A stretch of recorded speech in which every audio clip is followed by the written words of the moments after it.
Motilal Nehru National Institute of Technology. Before we start the program, um, I pray to the Almighty for the success of this program, and may Goddess Saraswati lead us towards enlightenment and wisdom. On behalf of School of Management Studies, Motilal Nehru National Institute of Technology, I express my utmost gratitude to all the dignitaries, Professor R.C. Tripathi sir, Rajiv Tripathi sir is duly joining us, deans and heads of the department, faculty members and participants who have shown their keen interest to be a part of this schedule. Thank you, sir. Professor Rajiv Tripathi sir, Director of the Institute, has duly joined, and I welcome you, sir, to this Faculty Development 5-day program on emotional intelligence. Uh, Going by the agenda of the schedule, uh, definitely it is going to be a journey of 5 days where it is going to be not only a realization of yourself, the environment, but also of the society. Why I am saying this is because it has definitely been a learning process for all of us over the years. But the major challenges has been adjusting ourselves to the environment and also handling various emotional challenges. I'm privileged to be having on board esteemed dignitaries and guest experts who are who have not only been pioneers in this field in India but have led the emotional intelligence research and training, um, not only in India but also in abroad. Just a little introduction to the participants, to the experts. We have the privilege of having with us Professor R.C. Tripathi, who has been associated with Psychology Department at the University of Allahabad. He was the chair and professor in psychology and headed the Department and Center for Social Change and National Development, a UGC Advanced Center in Psychology, for over 20 years. He was also director of GB Pant Social Science Institute, Allahabad, and has been a member of various apex higher education bodies in India, such as Indian Council for Social Science Research, the University Grant Commissions. He has been very active in the field, and every expert that I have been contacting actually belongs to his school of thought. This is what I could get. So I welcome you, sir, and it has been a privilege that you are a part of us now. I also would like to introduce Dr. Pawan Kumar sir. He was recently director MDI and will now be joining IM Tirchi. He is also part of the expert panel. He has been engaged for more than 3 decades in academics in the field of postgraduate teaching in management training, research, consulting, and academic administrations. He has a unique blend of experience, having served in academics in all types of institutions. He operates in the field of organizational behavior and human resource management, Indian ethos, and managerial values and skills. In fact, it is a privilege that he's with us. He will be with us, and we'll be having the privilege of listening to him, especially in terms of spirituality at workplace. So that is the forte that he'll be delivering upon. We also have on board Professor Shiv Ganesh Bhargav sir from IIT Bombay, and he has been associated with he has been director IIT Bombay, and then of course of S.J. Mehta School of Management, and he has been a coordinator of executive program in management and started his career from IIM Ahmedabad. He has been associated with IIM Lucknow and has been awarded various prestigious awards. He has, to his credit, important best paper awards by Academy of Management and International Human Resource Management. Other recognition include Education Leadership Award, Outstanding Contribution to Education. His recent book has been on wisdom, workplace wisdom at workplace. So this is another area that we'll be touching upon. Just to give you an insight, we also have the privilege of having with us Dr. Mohit Kumar. He's an alliance partner of Leadership Development Worldwide LLC and partner in India, managing director at Soziox Partners Corporate Psychology. He has around 20 years of consulting and research in the same area, and it is definitely a privilege that he'll be and a learning experience because his area of research has been emotional intelligence. We also have Dr. Professor Neena Kohli, who's professor and head of Department of Psychology, University of Allahabad, and her area has been health psychology, organizational behavior, and organizational stress and management. Uh, we have Dr. Manusi Chaudhary, Professor and Head Organizational Behavior and Human Resource Management at BIMTech, Greater Noida. She also belongs to University of Allahabad, and her research area includes organizational stress and health, employee engagement, management of organizational change, and organizational development. Uh, the way I have introduced the participants, you would also introduce the experts. You would also appreciate that these are the topics that we would be deliberating upon. The details would be given by Dr. Mohit Kumar to you. Uh, I welcome you once again to this faculty development program, and I would request now Dr. Mohit Kumar to tell us about the details about the schedule of the FDP and how our journey on emotional intelligence would be. I welcome Dr. Mohit Kumar.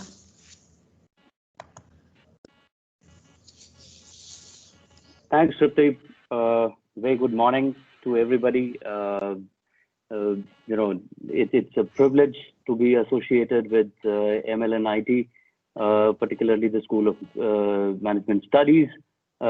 Thanks to Professor Rajiv, and of course, you asking me to talk before Professor Tripathi, my guru.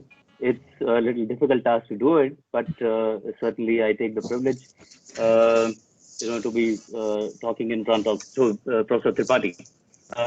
Very quickly, if I was to run you through participants, the program structure, the design that we have created, some of the things that we have tried to keep very much in mind while creating the program, first and foremost, was how to make it more experiential for each of us, which perhaps is only possible if we created something like a workshop module.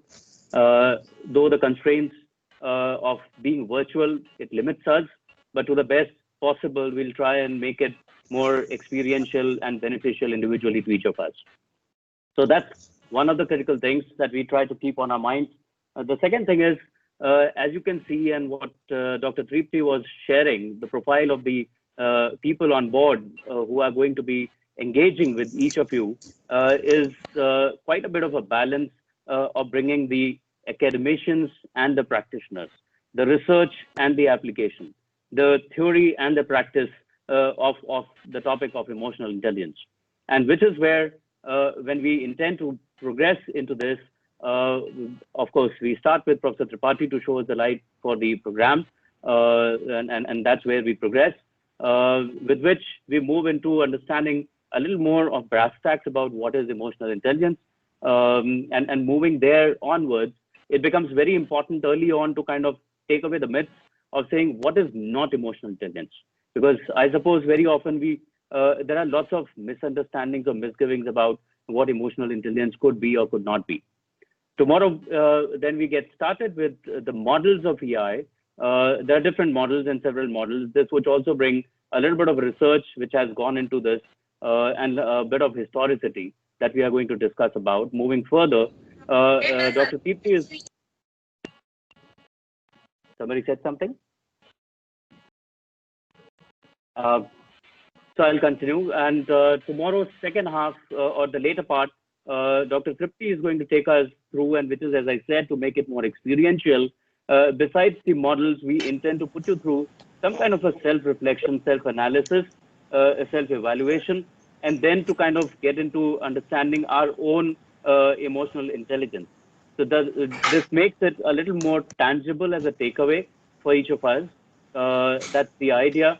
Extending this conversation into stress management, particularly looking at it from the emotional vulnerability in the workplace, is something that Dr. Manashi is going to walk us through, and carrying forward, taking from the previous session, a little more of experience sharing from each of you, and a bit of a counseling on the topics on which we'll be taking some input from you on the Google Forms.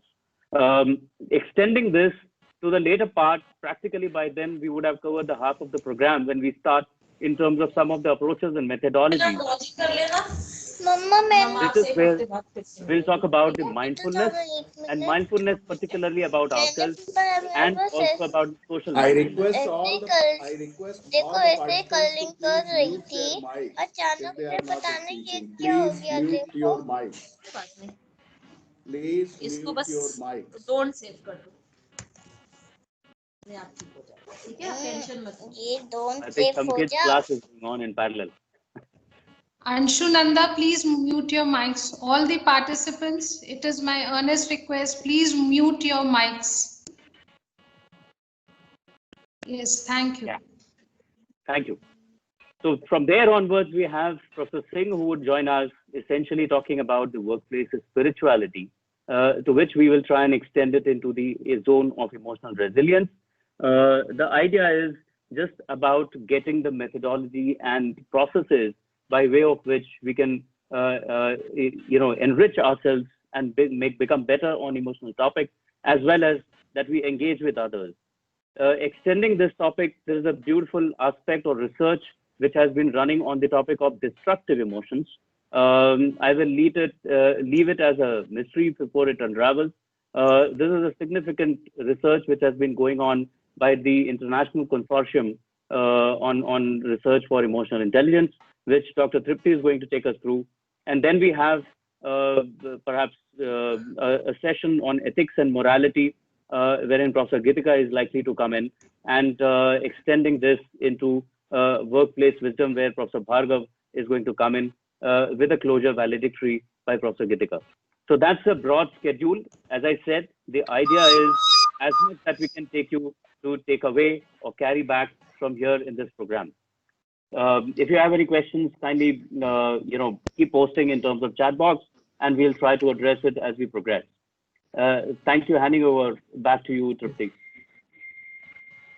Thank you, Dr. Mohit. I'm sure it is a good motivation for all of us to be connected. Now, I would request Professor R.C. Tripathi, sir, to give his inaugural address.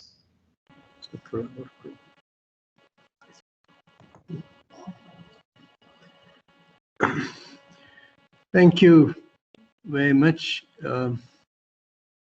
Professor Rajiv Tripathi, Dr. Mohit Agarwal, Professor Tripti Singh,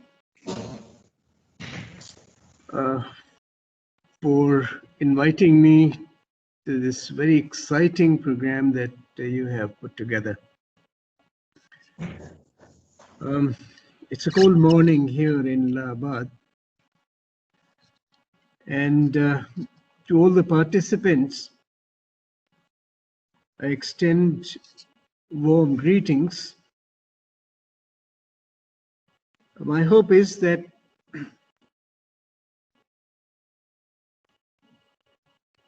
during the next 4 or 5 days,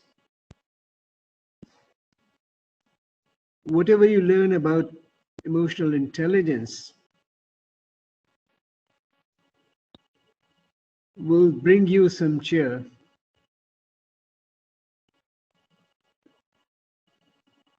and warmth, not only from the speakers you're going to listen to, but also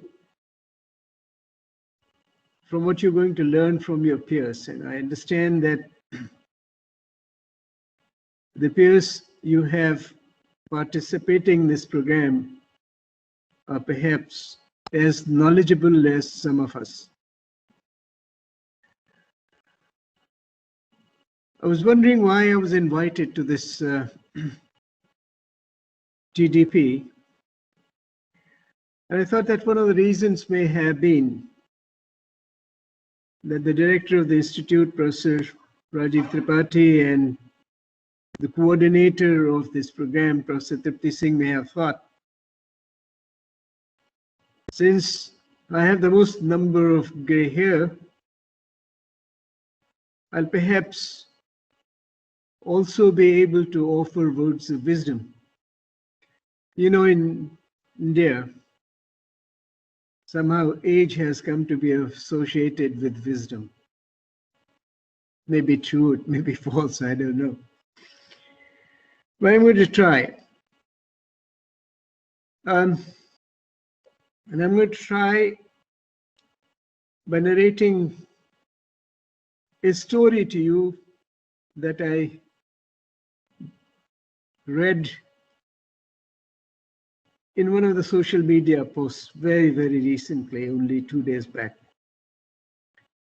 I think that this story tells us a lot about what emotional intelligence is. The story is about a boy who had graduated out of an engineering school, just like the MNIT here, and was looking for a job. He was invited by a company, cleared the first set of interviews, and then was asked to meet the director of the company, this prestigious company, who was going to take the final decision on his hiring.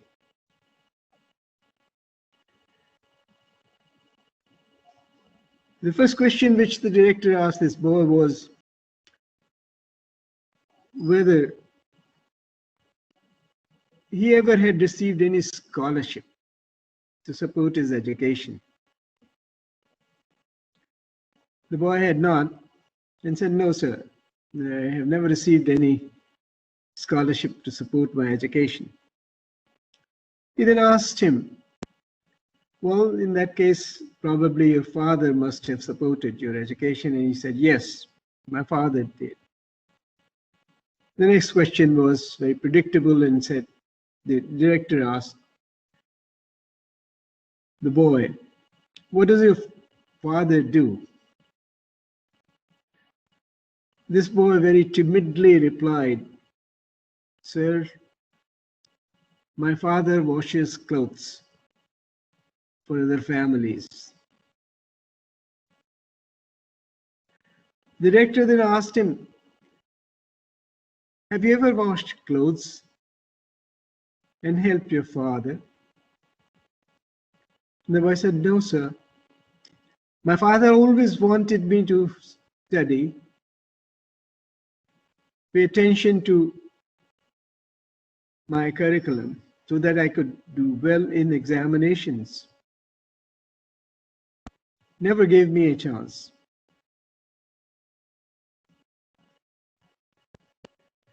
The director stopped there and said, "Well, I'd like you to do something, go back home. Wash the hands of your father and come back, meet me next morning." The boy went back home, told his father about his job interview, about what the director had told him, and asked him, "Father, I want to wash your hands." His father was very, very reluctant. But he had no choice because his son's job was at stake. He gave him his hands. The boy was shocked. The boy was shocked to see how rough those hands were, not only how rough those hands were, but they had cracks and they had some boils.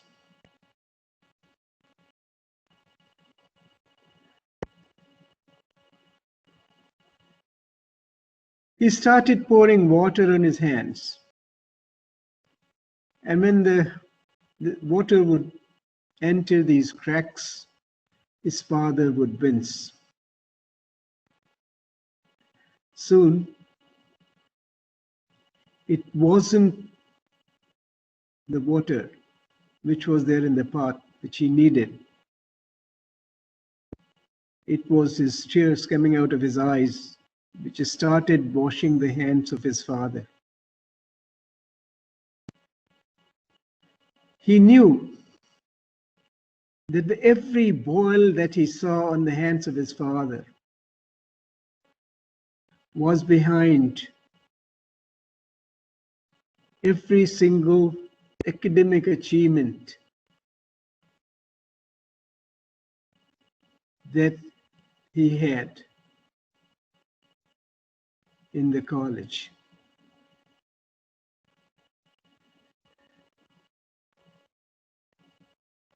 That day he did not allow his father to wash any of the clothes.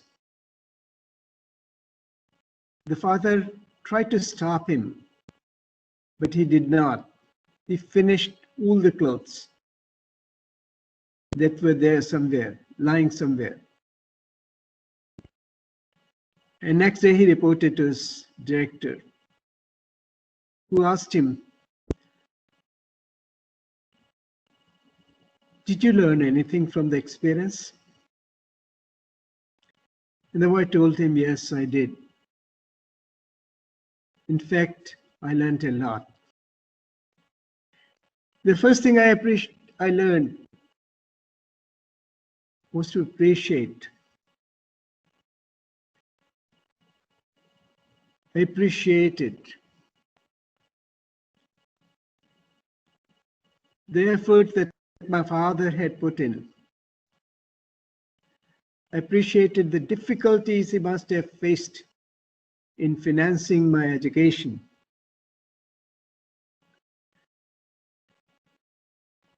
I also learned about relationship.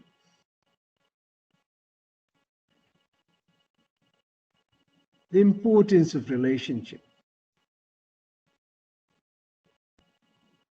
It wasn't the way my father connected with me. I would not have come this far.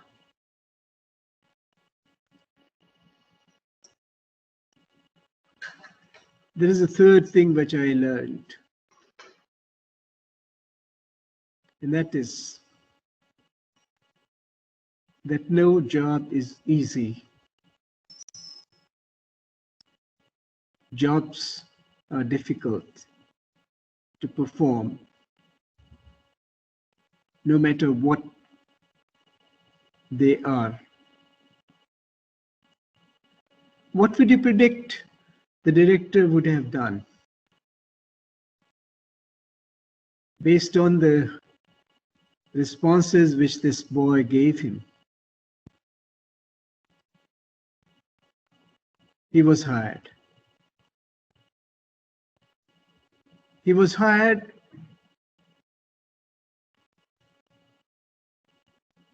probably because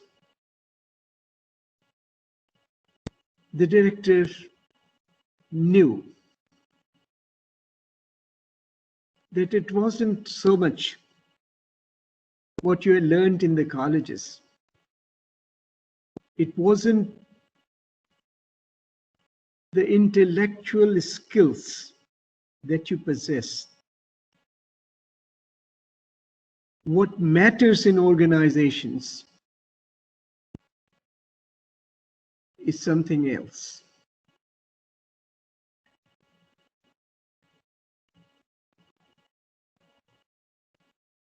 You must have read about Goldman, whose book I'm sure all of you are familiar with. on emotional intelligence, which tells us that those who succeed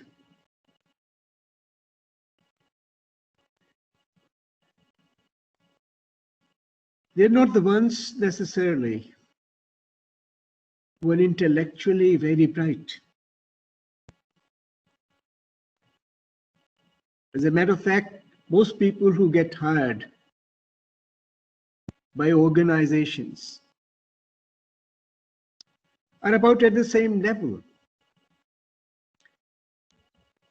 They have similar IQs.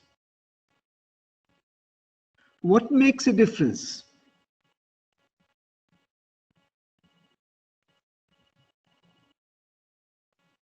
What are their skills? And one of those skills which has been found to be very critical in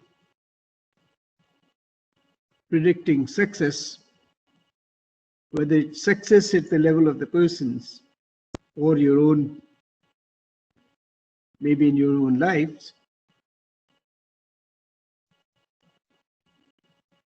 or success in your profession or in your organization,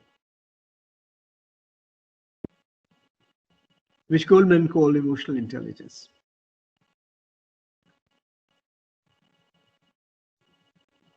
What emotional intelligence requires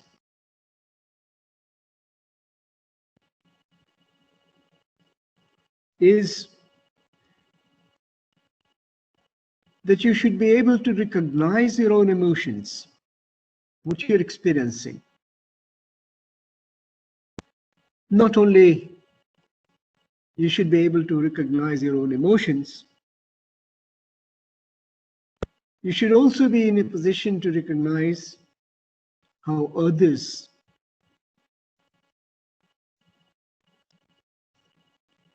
are feeling, what emotions they are experiencing.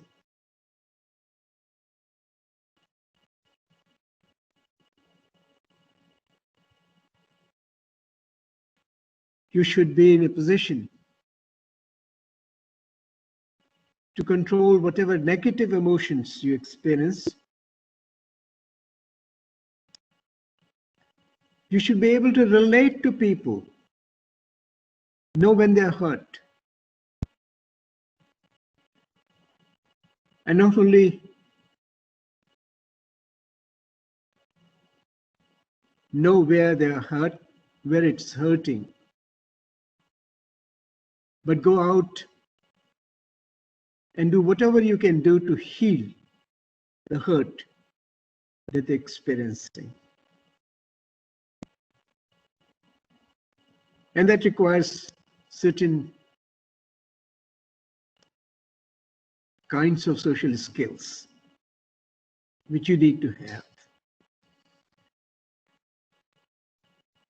That makes a lot of difference. And this we have found in various studies. If you read Goldman's book, he will talk about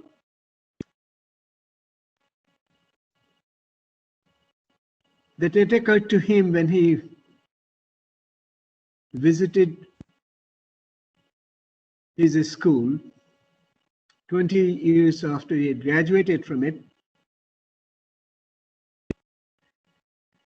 and found that the student who had performed marvelously well wasn't the person who had straight A's, but a person who was just average. But he was someone who was liked by the whole class. He was someone who was a great human being. He could sit down and listen to anybody with care. After 20 years, he was close to heading the company. And that was a big achievement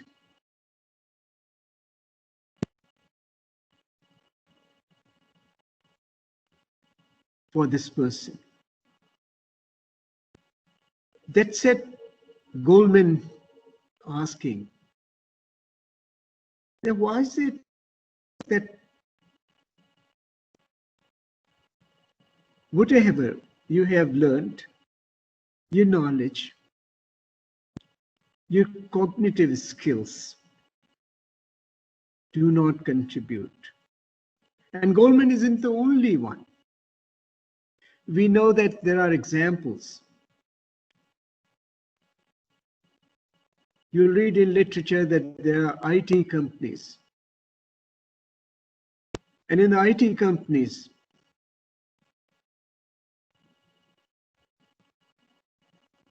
you have employees who are really brilliant, who are creative. But in one of the IT companies, there was a correlation which was made or computed between intelligence or cognitive functioning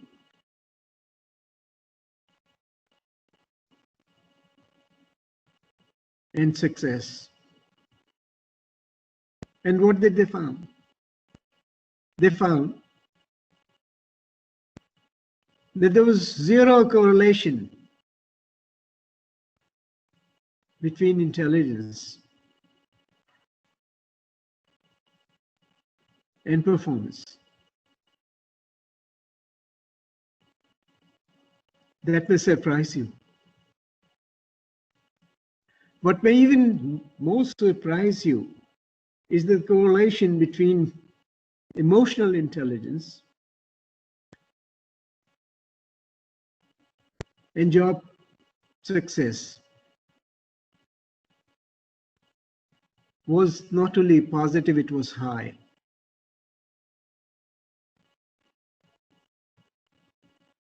The explanation, I think, will be obvious to you. I was telling you that since there is very little variation with respect to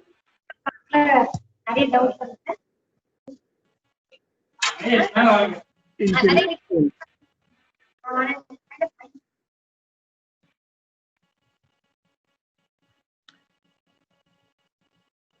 well, as Titi Man requested, maybe there are some who still haven't muted their audios. Will they do that, please?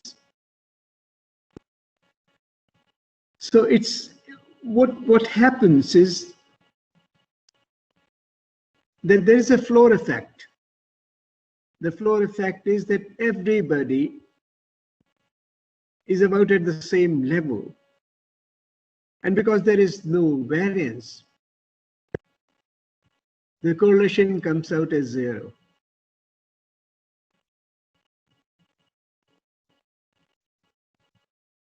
But when it comes to emotional intelligence,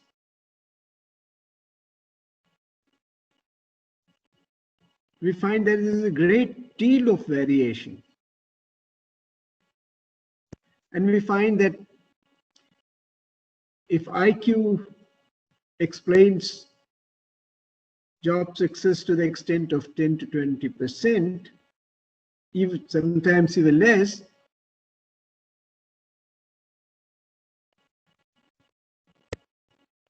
emotional intelligence has been found to explain job success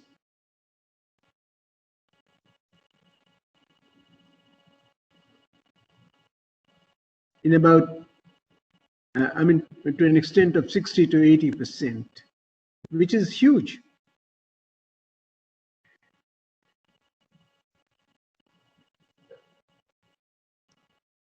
That may explain to you why emotional intelligence matters.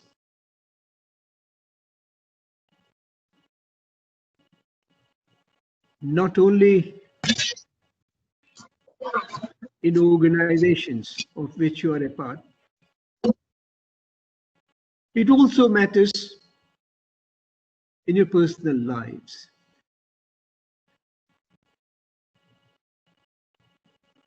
I think this question needs to be asked.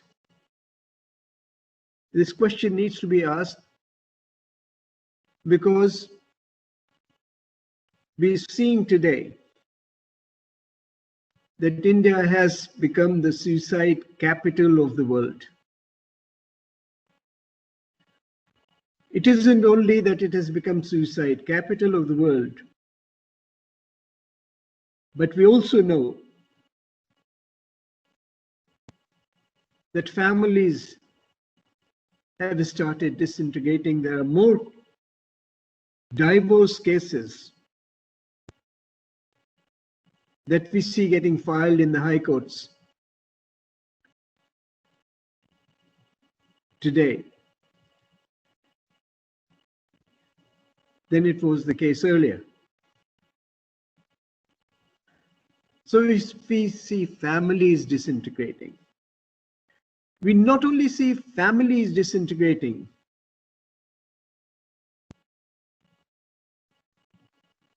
I'm sure that you'll agree with me that there are lots and lots of organizations in India. They're facing decline. I remember that one of the most efficient organizations in India, which prided on its quality of work life, was Post and Telegraph Office. I think if you've read something which has been written by Neeraj Day, you will recall Neeraj Day has written on quality of work life in different organizations, and he studied postal and telegraph system particularly. We've been part of the organizations of different kinds. I've been associated with educational organizations for the last 57 odd years.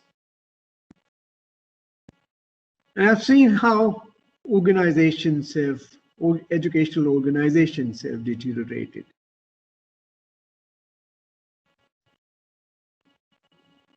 I'm sitting here in Allahabad, and I've seen how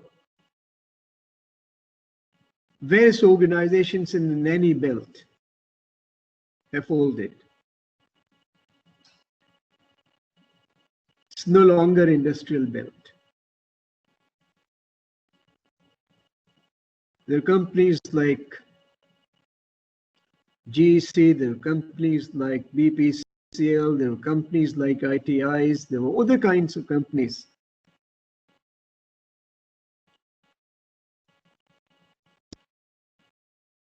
But they aren't functioning as well as they used to function once upon a time. Now, there are economic reasons, of course. I concede that.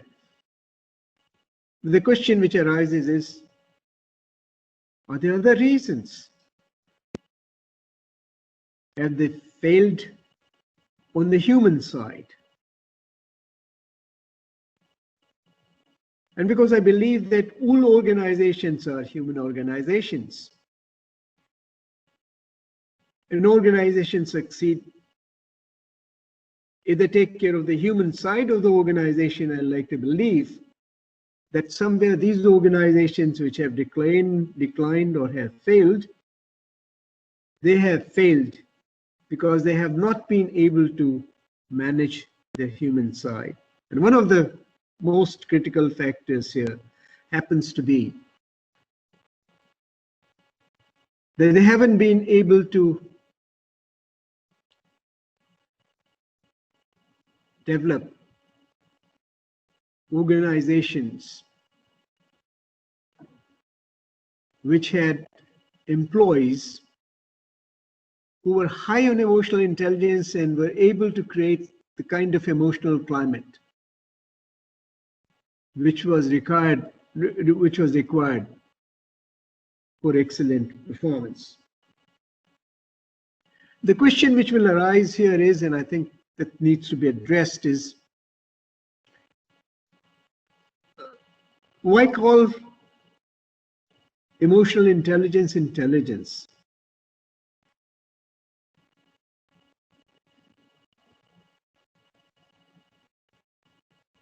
Is it something very similar to intelligence?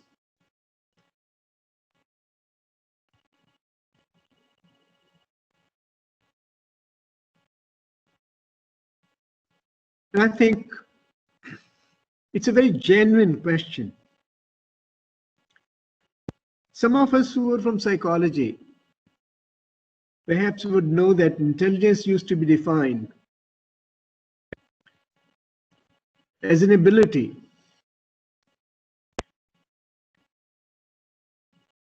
as something which was a form of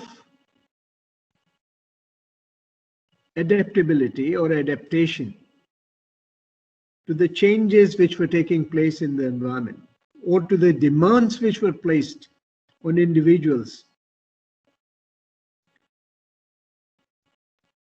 to meet the challenges which were being posed to them by their environments. Someone who was able to cope with those kinds of demands of the environment was considered intelligent.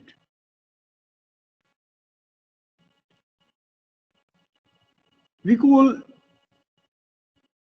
emotional intelligence intelligence for that reason only. Organizations place demands. As these demands are placed not only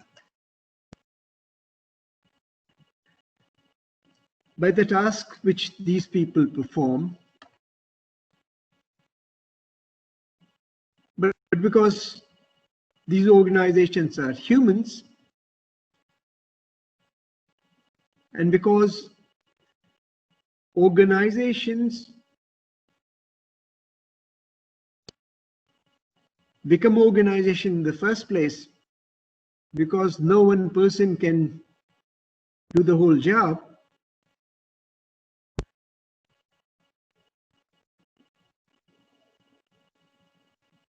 Organizational members are expected to collaborate. Not only they are expected to collaborate, they're expected to coordinate.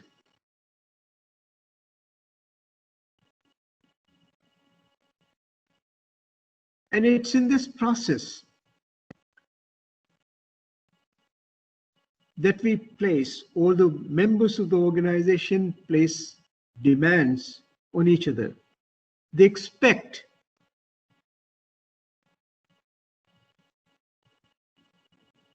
that the roles which people have been assigned, the expectations which go along with the roles,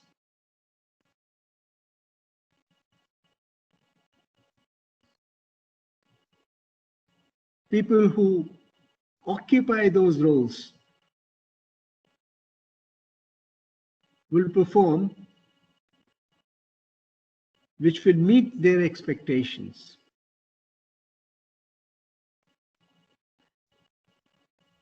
Now, when you're talking about expectations, what we also have in mind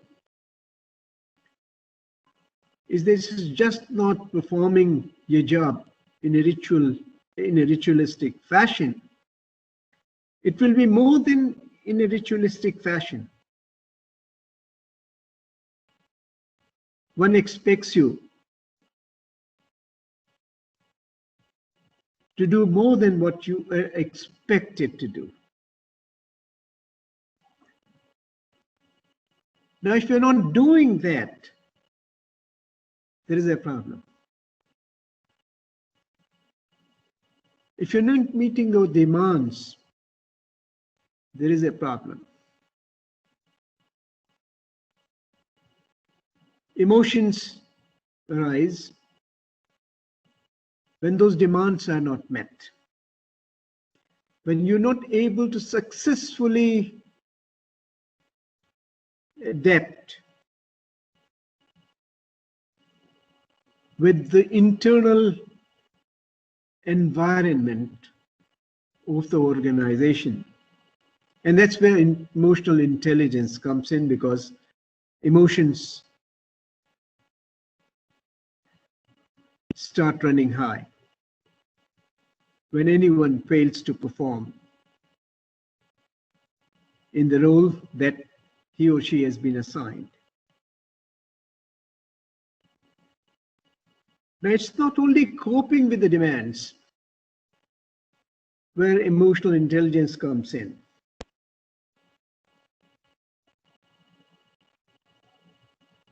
As I said, that organizations are human organizations about which we are talking.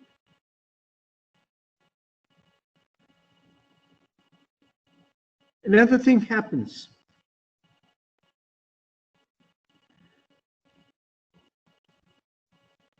There are social comparisons. How well somebody is performing, how well somebody is not performing. And whenever there is social comparison, you'll find that it creates a condition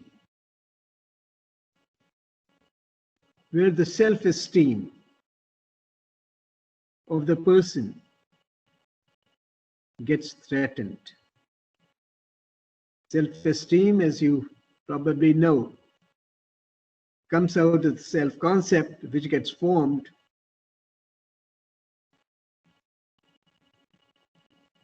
when you start asking yourself, who am I? That leads to development of your personality, that leads to a development of your personal identity. So your personal identity comes to be challenged by those others who are in your organization. Or for that matter, if you're not talking about organizations, you're talking about those who are in the family. Oftentimes, there is a comparison between siblings. I'm sure that most of you must have experienced that. And when that happens, how do you pose with this kind of a threat?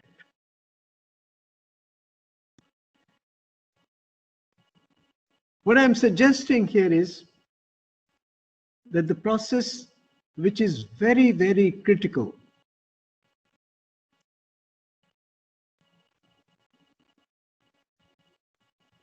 for understanding emotions in organization, it is social comparison. And for social comparison, you require someone you compare yourself with. Or you require someone who compares himself or herself with you. The two persons. And who are these two persons? These two persons can be, of course, one of them has to be you. Then there has to be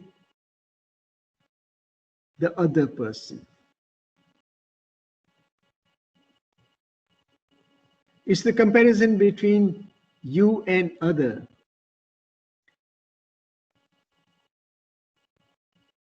Which results in the kind of threat I was talking about. Is this person better than me? Is he more intelligent? Why is it that everybody else loves him and no one loves me? Why is it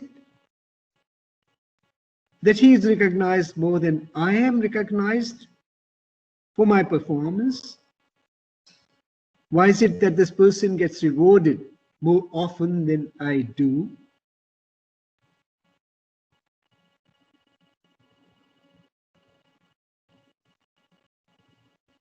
And when that kind of a realization dawns, emotions are bound to arise.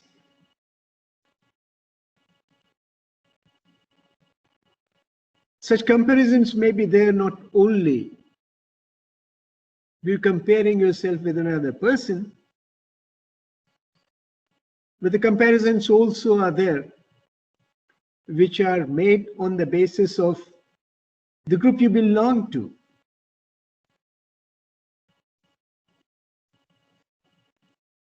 You may belong to a group which is disadvantaged.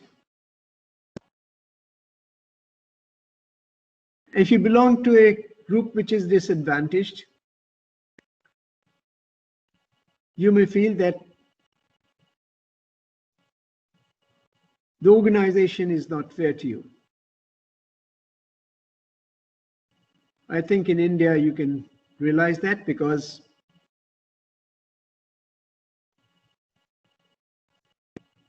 caste has been an important factor in determining social relations, and there is a caste hierarchy. And the people who are low down in the caste hierarchy generally have felt that the social system belongs not only to them, it belongs to others who are more privileged.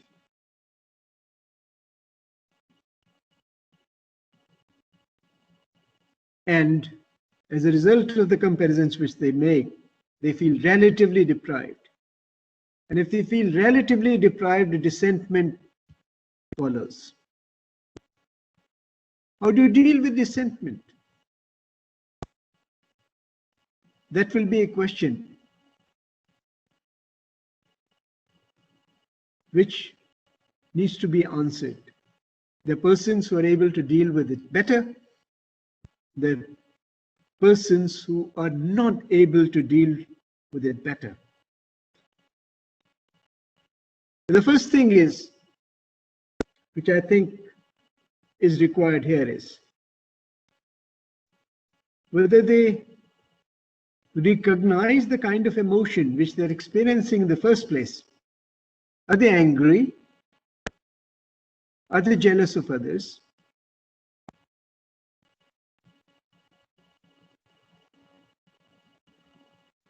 Are they sad? They feel lonely?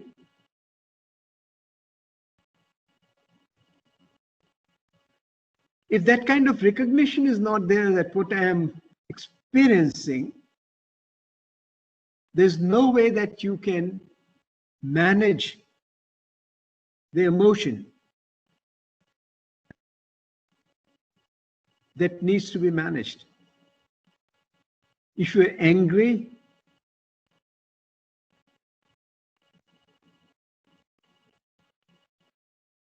but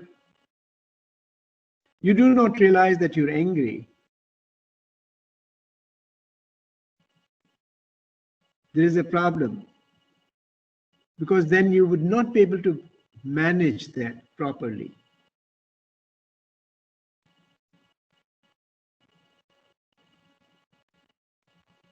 This is something which you've learned from emotional intelligence. Now, the question which I want to raise here is that when these kinds of situations arise,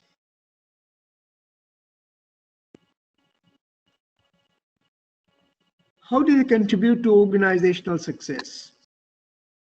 How do they contribute to personal success in professions in which you are in, or in life? I don't care whether we're talking about, I mean, even in case of housewives, I think these things are as important as they would be for men and women working in organized settings.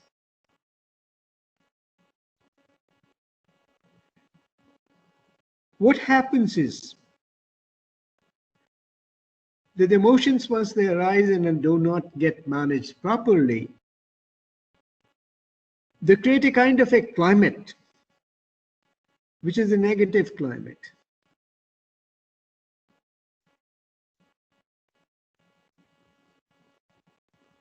Because it's on the basis of negative emotions that you'll be interacting with others in the organization. And if you haven't really sorted out your own emotions, the chances that you will be able to relate to others go down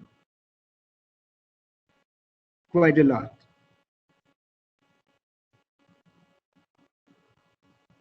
Now, what happens in that case? You have in organization a lot of people who are angry, a lot of people who feel that the organization hasn't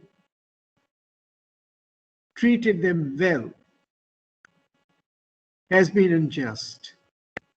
A lot of people who think that their boss doesn't like them.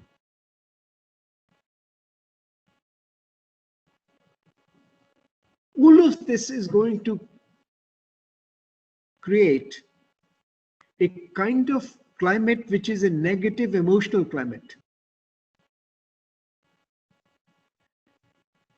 And this emotional climate is going to contribute to what we call organizational climate.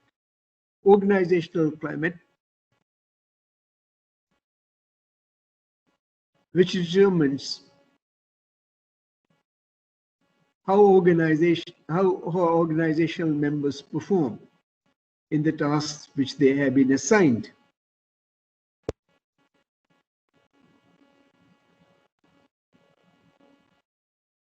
You'll know that if emotional climate happens to be negative,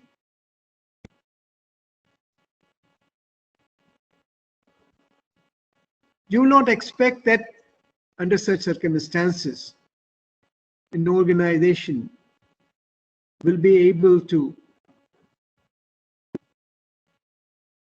develop a climate where there is a great deal of trust among the members. And one of the things which we have learned from studies that have been done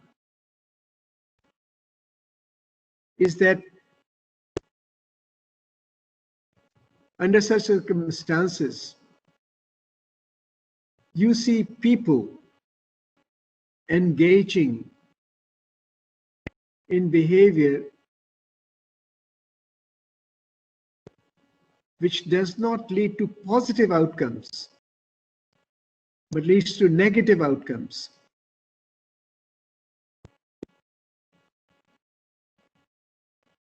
They engage in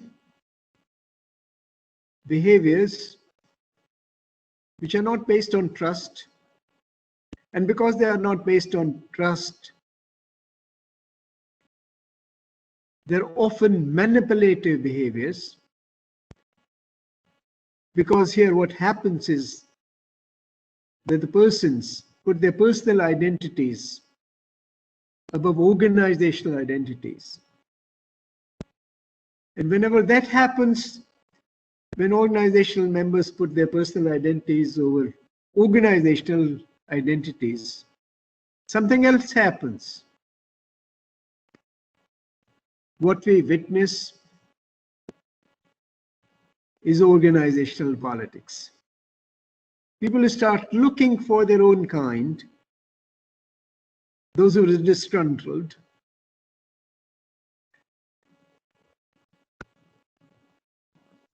and these disgruntled people, when they get together, they try to influence those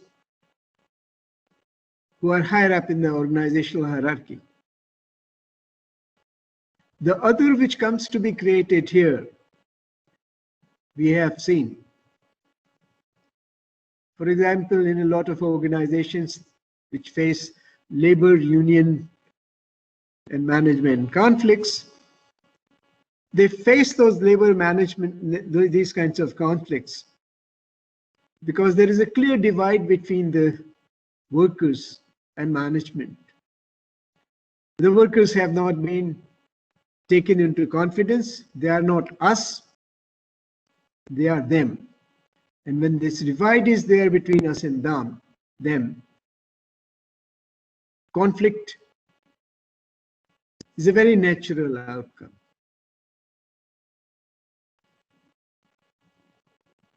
In organizations which have poor organizational climate, you'll find such conflicts surfacing more.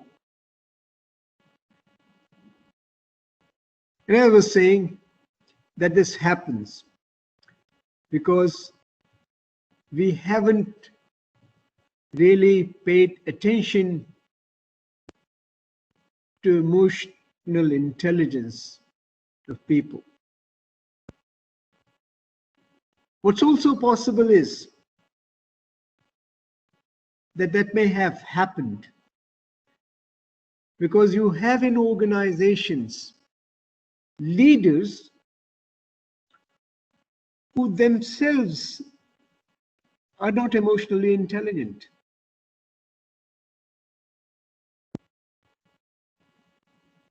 They don't trust people. They do not act in a manner which will connect them to other members of the organization. They do not build social connectivity. And if that happens, where there's a breakdown of relationship between leaders and their followers, there is a possibility that such organizations will not flourish. In fact, what happens in most such cases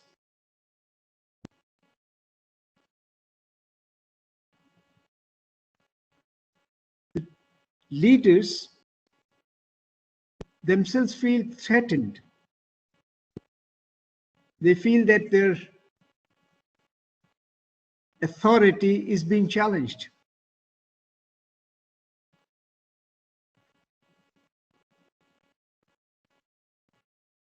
And if they feel that the authority is being challenged,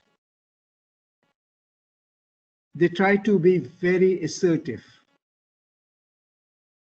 These days, when someone becomes assertive, the term which is used is that these people become fascists. I'm not going to use that term, but let me try to understand.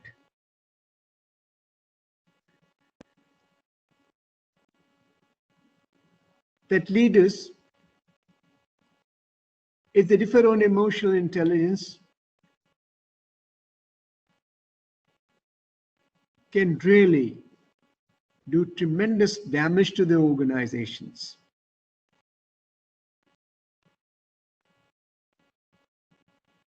If they don't recognize their own emotions, if they're not able to manage their own emotions,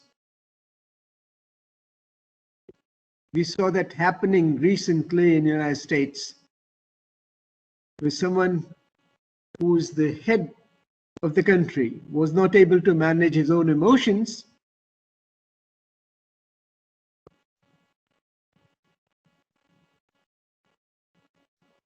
And what that resulted in.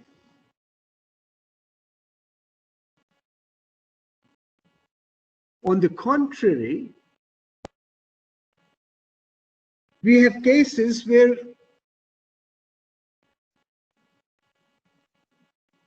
the leaders who have faced such challenging situations very calmly, they've been transparent. They've talked not only to the people who they work with, but they have dialogued with their enemies.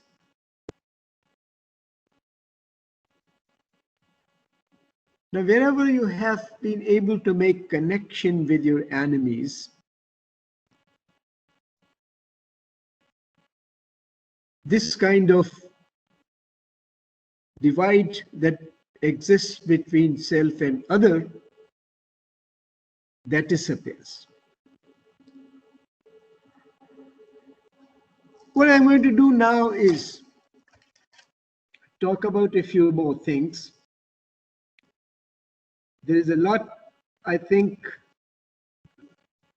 which one needs to talk about in relation to emotional intelligence. But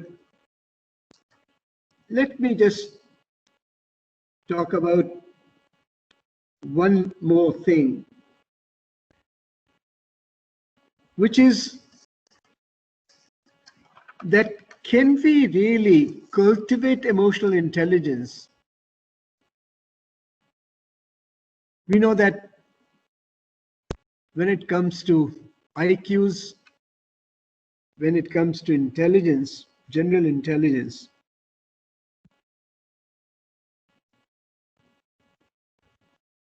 it's relatively inflexible and there isn't much which we can do about it.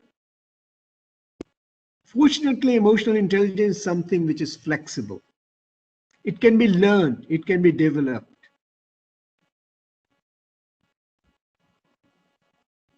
People can learn to recognize their emotions, people can learn social skills,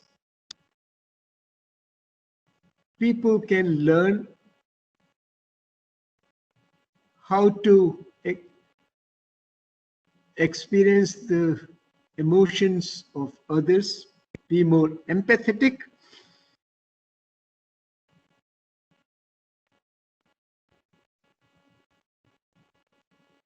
And we need to understand how that can be done. But before we do that, I think there's a point which I want to make. And that point is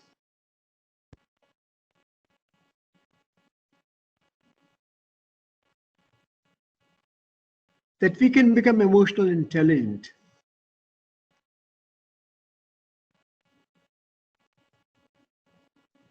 But that's not enough.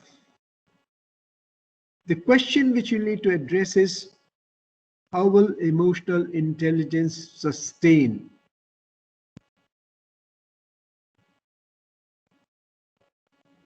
Emotional intelligence sustains in the kind of context which organizations are able to provide for its sustenance.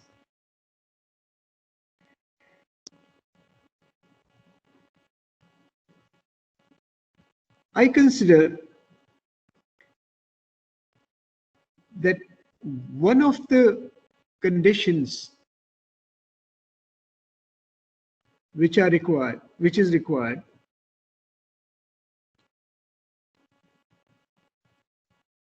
is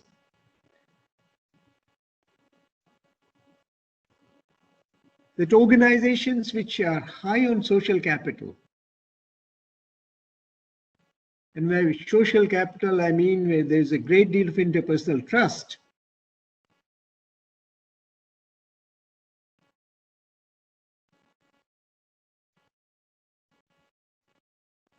creates a kind of a condition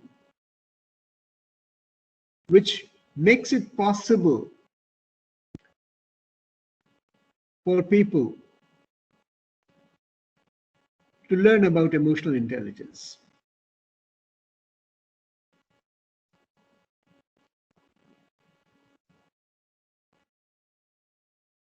It's not only social capital which facilitates sustenance of emotional capital, but it's also the cultural capital. It's also the spiritual or ethical capital in the organization, which are required for emotional capital to develop and for emotional intelligence to sustain in organizations. Now, all of these capitals, as you know probably, contribute to what has come to be called organizational capital.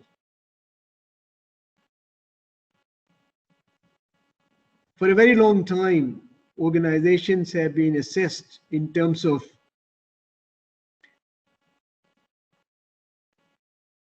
what their value is, what their financial value is in the stock market.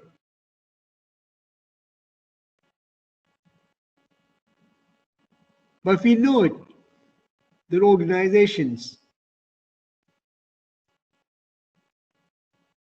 which have lots of financial assets do not provide the kind of environment, they do not promote the quality of work life of people, which is positive. Organizational success does not necessarily translate into the happiness for the workers in the organization. As a matter of fact, it has been found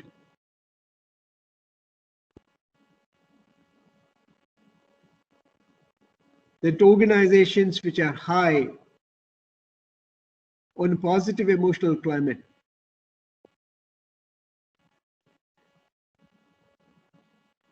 rather than only on performance, 80% of their total variance is explained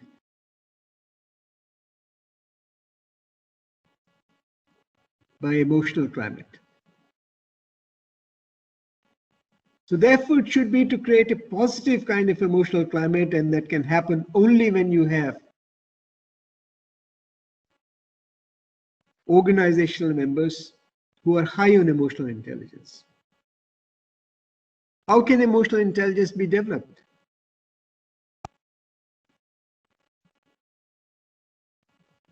I guess the trick lies in understanding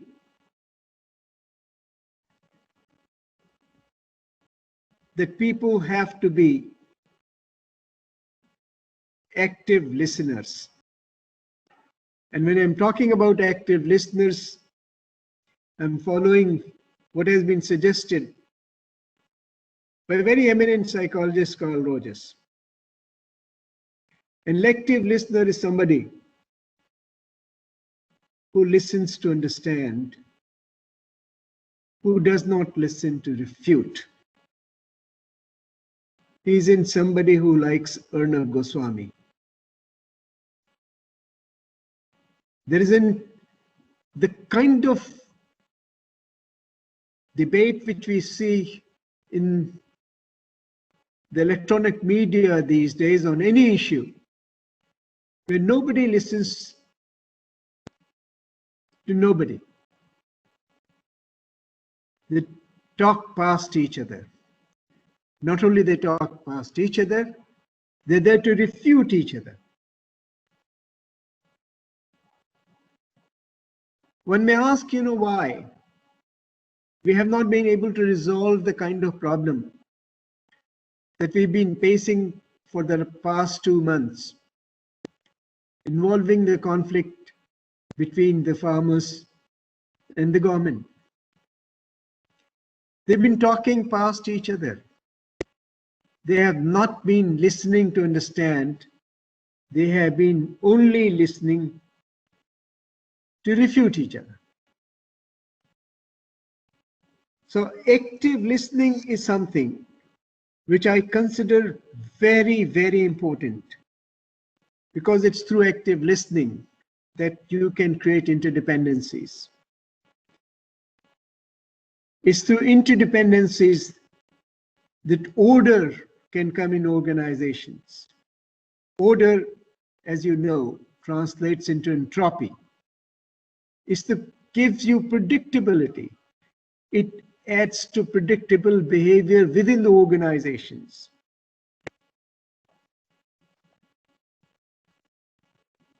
If you're there listening to refute to each other,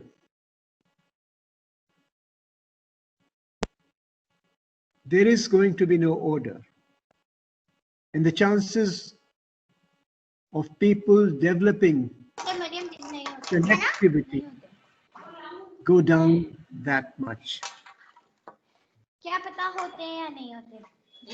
So active listening is one critical thing which I would like to suggest. Now, apart from active listening, I will suggest that we need to train people not only in recognizing their emotions, but developing a vocabulary for emotions. I don't know how many of you really are able to correctly identify what you experience on a day-to-day basis. Or you just say that I'm feeling bad, I'm not feeling good. You use these broad labels, but feeling bad and feeling good, they don't tell you anything about emotions that you're experiencing. Can you label your emotion that I'm angry? When you say something like this, that I'm upset, do you know that what you're upset about? If you're not able to understand what you're upset about or you're angry, you said, are you sad because you're lonely? Why are you sad? This becomes really very, very important. Active listening also enables you to be empathetic because it's an ingredient of active listening, empathetic listening. Reflective listening is a part of empathetic listening. And empathy can be developed only when you are able to communicate with each other. It doesn't develop when you're not able to communicate with each other, when you're listening to refute. Can you learn about reflective listening? If you are able to understand what reflective listening is all about, you can reflect the feelings of the person you're listening to, and the person acknowledges, yes, you heard me right, then you would have communicated. Another point which you need to understand here is that we very often listen to what is said, but not how it is said. Communication has two components. It's a verbal component. It also has a non-verbal component. We communicate through words. We also communicate through body languages. I found that a lot of times the problem comes in understanding the body language. That's another area where we need to look at, and we need to understand whether we can understand each other's body language. Those who are able to understand the body language well will necessarily be high on emotional intelligence. I've been talking about what emotional intelligence is and how emotional intelligence is important. Let me now come to the last point, because I can see that I have already gone past my 1 hour allotted. I think there are 2 or 3 things which I like to add here. What needs to happen in organizations to perform better? You need emotional intelligence people, of course, but these emotionally intelligent people will need to develop social connectivity, because that's often absent. And that social connectivity can be developed if they develop shared social and cultural spaces where they can come together. A lot of intergroup contact theories have shown that if contact goes up, harmony returns instead of conflict. That is more likely. A second thing which I think we all need to learn is about being compassionate and being kind. You can be compassionate and being kind. The first thing you can start doing is by sharing whatever resources you have with others, particularly with those who are disadvantaged. A third thing which we need to do is to pay attention to our power bases. Our legitimate power comes from the positions which we occupy. Our informational power comes from what we know. Our coercive power and reward power comes from what we can deliver. The transformer leader does not make use of the coercive and the transformational or the legitimate power. He makes use of another kind of power which is called referent power, the respect which he commands. And that respect comes when you're transparent. That respect comes when you're able to connect with others. They become your men. That respect comes when you engage in activities which are socially relevant. When you have a purpose of life which does not focus only on material gains,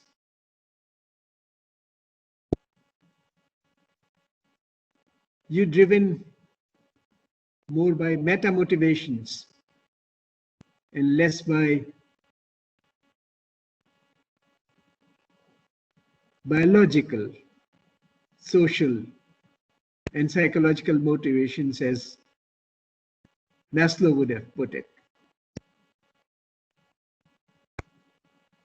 This is called another kind of intelligence and spiritual intelligence. There is a close relationship between spiritual intelligence and emotional intelligence.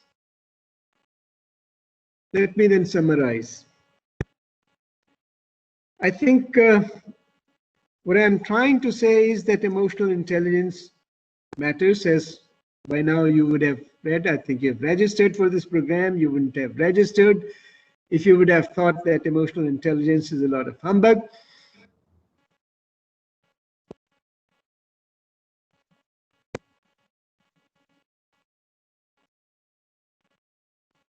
But I hope that you will take home this message.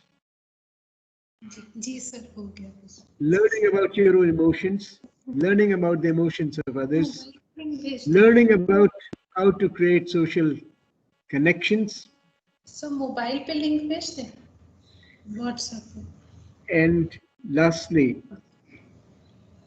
I think you will know what are the ethical norms of your organizations which you're not going to cross.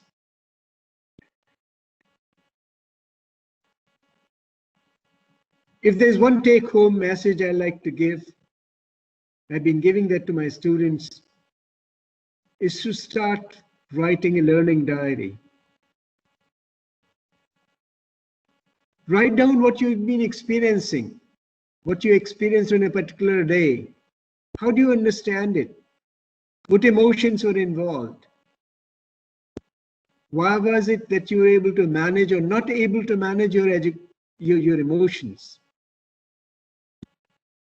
Did you gain anything through exchange that took place, or you lost something? Do it on a regular basis, and I promise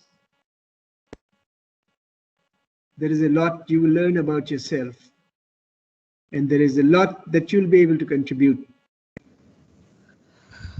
in a positive manner, not only to your organization, but to yourself and also to your family. Thank you very much, and I thank the organizers, particularly Professor Rajiv Tripathi and Professor Tripti, for giving me this opportunity. I consider it a great honor and a great privilege. Thank you very much. Uh,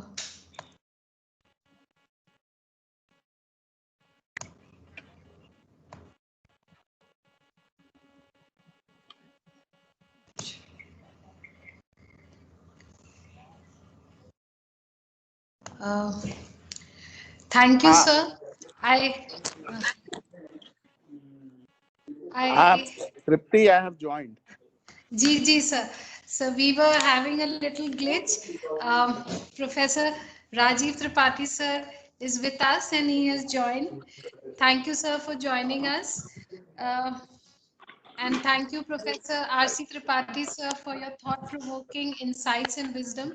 Sir, definitely it is a very holistic approach towards emotional intelligence. My And phone पर करो. these few days we'll be deliberating on the same issues. Thank you, sir, for guiding us. I would once again welcome Dr. Professor Rajiv Tripathi, sir. He has been an inspirational and motivational figure behind the success of lot of students, faculty member, and definitely for this institute. These COVID time has taught us new lessons, and he has been a torchbearer of lot of research and teaching and learning activities that has been going on the campus with great vigor and enthusiasm. Sir is, I would say, he's a very popular teacher, and his teaching extends beyond classrooms. He has a keen interest in working for the welfare of students and faculty.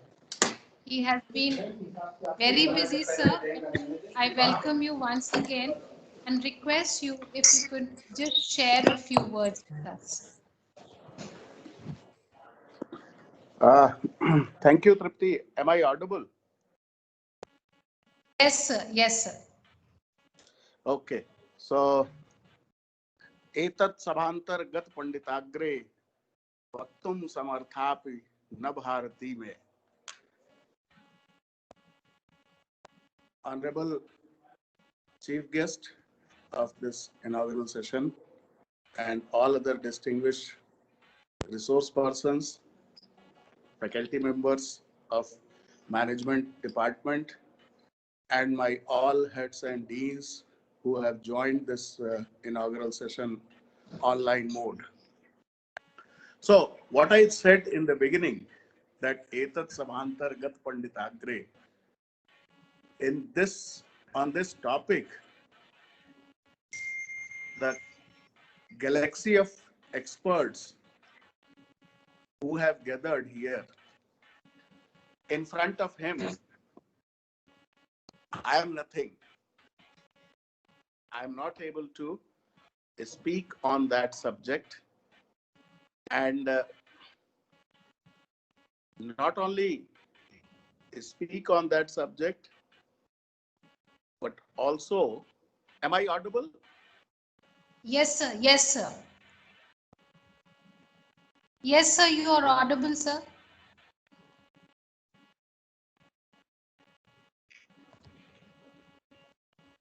There is some network problem because I had to change the room because some other meeting people were there. So what I was trying to say is that in front of these eminent people of the subject, I will not be able to speak much about. And but yes, lot of things, lot of issues and themes have been set by Honorable uh, Professor Tripathi, and I was very carefully listening, and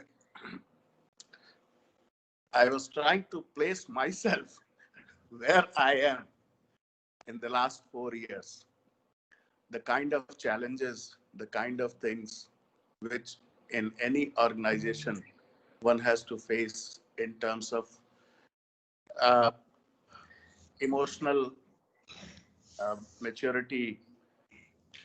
One thing is very clear, that we need to develop the positive atmosphere, and the positive atmosphere uh, generates the positive energy in the system, and that is helpful for both institution as well as for the individuals involved in the institution.